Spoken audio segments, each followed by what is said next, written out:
చిన్ని అలాగే కావేరి వాళ్ళిద్దరూ కూడా స్కూటీ మీద అలా వెళ్తూ ఉంటారు. అది చూసి అక్కడ ఉన్న సత్యం అయితే ఇలా అనుకుంటూ ఉంటాడు, ఏంటి వీళ్ళేంటి బాలరాజు ఉన్న కాలనీ వైపు వెళ్తున్నారు, ఆ కాలనీ వైపు వీళ్ళకేంటి పని అని చెప్పి అక్కడ ఉన్న సత్యం అనుకుంటూ ఉంటాడు. ఇక వాళ్ళని ఫాలో అవుతూ సత్యం అయితే వెళ్తాడు.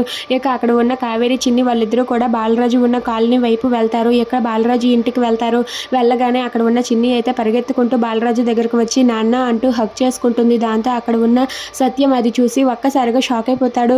నాన్న, అమ్మ నీతో ఏదో మాట్లాడాలంట, అందుకే వచ్చాం నాన్న అని చెప్పి అంటుంది. ఇక చిన్ని అయితే అక్కడి నుండి వెళ్ళిపోతుంది. కావేరి అలాగే బాలరాజు వాళ్ళిద్దరూ కూడా మాట్లాడుతూ ఉంటారు. అది చూసి సత్యం అయితే ఒక్కసారిగా షాక్ అయిపోతాడు. ఇక అక్కడ ఉన్న కావేరి బాలరాజుతో ఇలా అంటూ ఉంటుంది, వాడు నాకు ఫోన్ చేశాడు అని చెప్పి అంటుంది. దాంతో బాలరాజు అయితే ఏం చెప్పాడు, ఫోన్లో ఏం మాట్లాడాడని చెప్పి అడుగుతూ ఉంటాడు. దాంతో కావేరి ఇలా చెప్తూ ఉంటుంది, ముందు నీ పేగు బంధాన్ని అలాగే నీ తాళి బంధాన్ని తెంచేస్తాను, ఆ రెండింటిని తెంచాకే నీ ప్రాణాలకు అంతు చూస్తానని చెప్పి అంటాడు. అది వినగానే అక్కడ ఉన్న బాలరాజు ఒక్కసారిగా షాక్ అయిపోతాడు.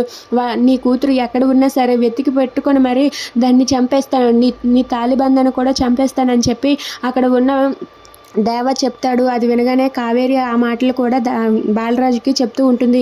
ఇక ఆ మాటలు విని బాలరాజు ఒక్కసారిగా షాక్ అయిపోతాడు. ఇక బాలరాజు అయితే కావేరితో ఇలా అంటూ ఉంటాడు, కావేరి అందుకే నేను చెప్పేది ఒకసారి అర్థం చేసుకో, మనం ముగ్గురం కలిసి ఎక్కడికైనా దూరంగా వెళ్ళిపోదాం, నువ్వు నన్ను నమ్ము కావేరి, నువ్వు నేను చిన్ని మన ముగ్గురం కలిసి ఈ ఊరు వదిలి వెళ్ళిపోదాం, నన్ను నమ్ము ప్లీజ్ కావేరి అని చెప్పి బాలరాజు కావేరిని బ్రతిమలాడతాడు. అది చూసి సత్యం అయితే ఒక్కసారిగా షాక్ అయ్యి అలా ఉండిపోతాడు. ఏంటి ఏం చేస్తున్నాడు వీడు, నా చెల్లెల్ని మార్చేశాడా ఏంటా అని చెప్పి అనుకుంటూ ఉంటాడు. ఇక బాలరాజు ఆ మాట అనేసరికి కావేరి అయితే ఆలోచిస్తూ ఉంటుంది. If you like this video please like, share and subscribe friends.